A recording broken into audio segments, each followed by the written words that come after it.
안녕하세요. 학생 여러분. 오늘은 잠을 배우도록 하겠습니다. สบายดี นะ วันนี้นะอาจารย์จะมาพานะนำพาน้องๆกลับไปเรียนต่อนะภาคพยัญชนะเนาะคือเมื่อวานนี้เราได้เรียนไปเป็นพยัญชนะเดียวดังนั้นมื้อนี้อาจารย์สิพาน้องๆไปเรียน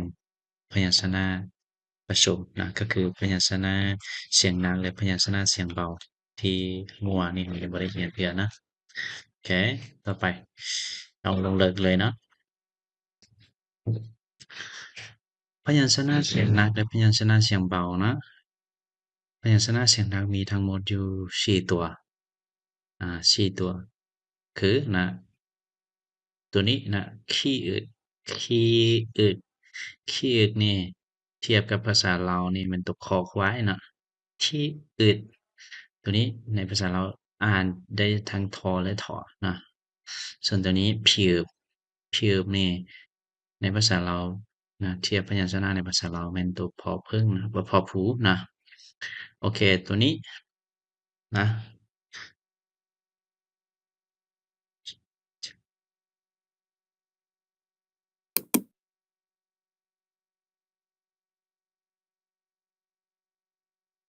ตัวนี้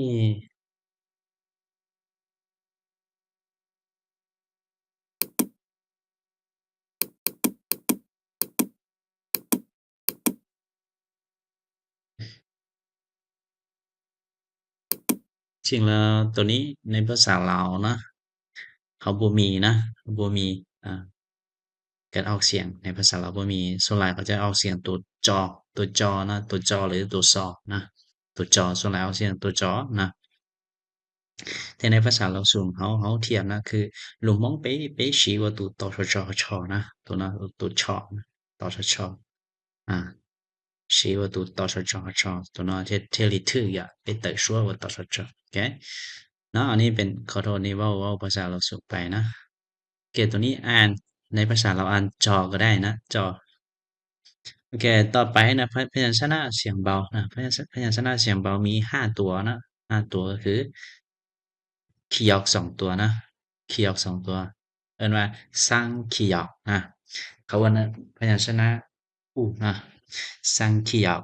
สร้างดีเกิดอันนี้ดีเกิด2ตัวเอิ้นว่าสร้างดีเกิดอันนี้บีอึบ2ตัวนี่เมื่อกี้ที่บีอึบอยู่เทิงน่ะอยู่พาร์ทที่1น่ะสร้างบีอึบนะสร้างก็คือคู่โอเคสร้างชีอด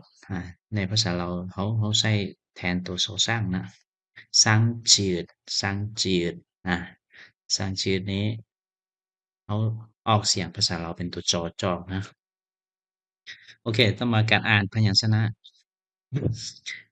การอ่านพยัญชนะเสียงนักนี้เราอ่านตัวนี้อ่านว่าขี้อึแต่ตัวนี้นี่ออกเสียงตัวสะกดกอนะออกเสียงตัวสะกดกอขี้อึขี้อึตัวนี้ขี้อึขี้อึผ่านเสียงตัวสะกดดอนะโอเคตัวนี้พี่อึพี่อึออกเสียงตามด้วยตัวสะกดบอแบะนะตัวนี้ชีอึดชีอึดอ่านให้ออกเสียงตัวสะกดดอชีอึดโอเคพยัญชนะเสียงเบาเรียกว่าสร้างคีย์หยอกคีย์หยอกก็คือที่พยัญชนะเดียวพยัญชนะพื้นฐานที่เราอ่านเราเรียนไปเมื่อวานนี้นะซึ่งนี่สร้างหมายความว่าคู่นะนะสร้างคีย์หยอกสร้างดีเกิดสร้างบีอึบสร้างชีอดสร้างจีอึดให้น้องๆอ่านตามอาจารย์นี่นะวิธีอ่านนะการอ่านพยัญชนะอ่านตามที่อาจารย์ได้บอกไปนี่นะ และเทียบกับพยัญชนะในภาษาเราคือตัวใดนะเวลาเราอ่านจึงเข้าใจง่ายนะโอเคและการเขียนพยัญชนะผสมมีเป็นอย่างไรนะยกตัวอย่างพยัญชนะเสียงหนักนี่ขี้อึกนี่เขียน1 2นี่ส่วนที่อึบนี่เขียน1 2 3นะพี่อึบ1 2 3 4โอเคตัวนี้อาจารย์จะบอกให้น้องๆเขียนตามที่อาจารย์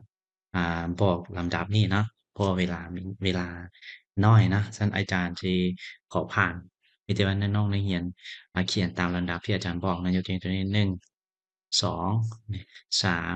4นะอันนี้มันชื่อนะโอเคตัวรูปก็คือกันนะให้เขียนตามลำดับที่อาจารย์บอก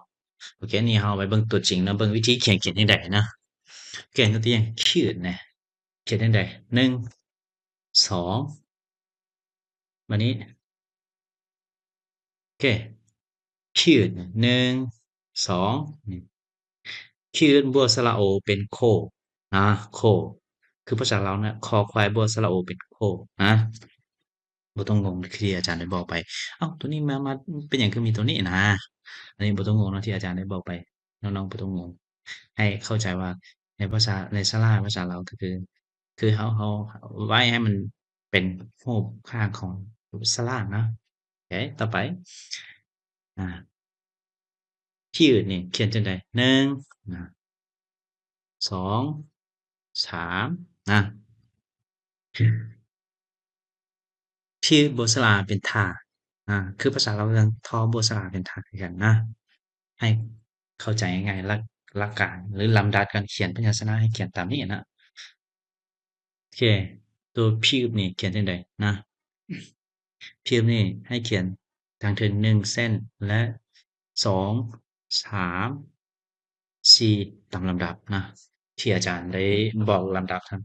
ทำอีกนั้นนะ1 2 3มาไปตามลำดับแล้วต่อมานะตัวชื่อนี่เขียนจั่งใดนะชื่อให้เขียน1 2 3นะ4นะให้เขียน1 2 3 4นี่ก็ได้ชื่อบทสระอาเป็นชาแต่ชื่อจอบ่ออกจานะที่จริงแล้วภาษาลาวเราออกเสียงจาก็ได้บ่มีจุดชอนะภาษาลาวบ่มีชอ 也被鲁莽呢，鲁莽被我到时找了到呢，是有到时找查呢，OK，好了，鲁莽就不要到时找查呢，到时查呢，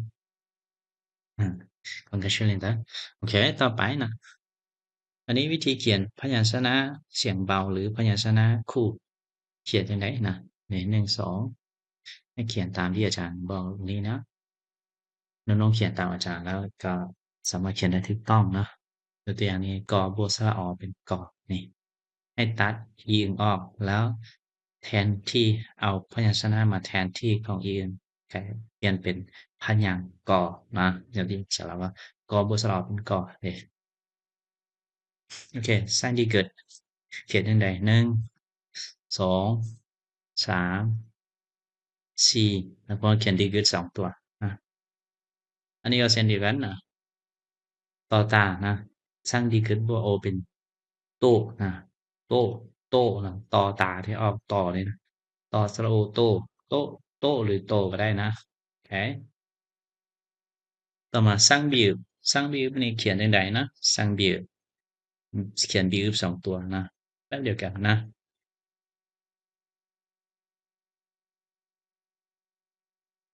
ให้เขียนตามลำดับที่อาจารย์บอกนี้อืมแล้วเวลาเราผสมกับสระนี่สร้างบีบบัวแอเป็นแปแป้ปอป่าบ่สระเอเป็นแปนะคือกันนะ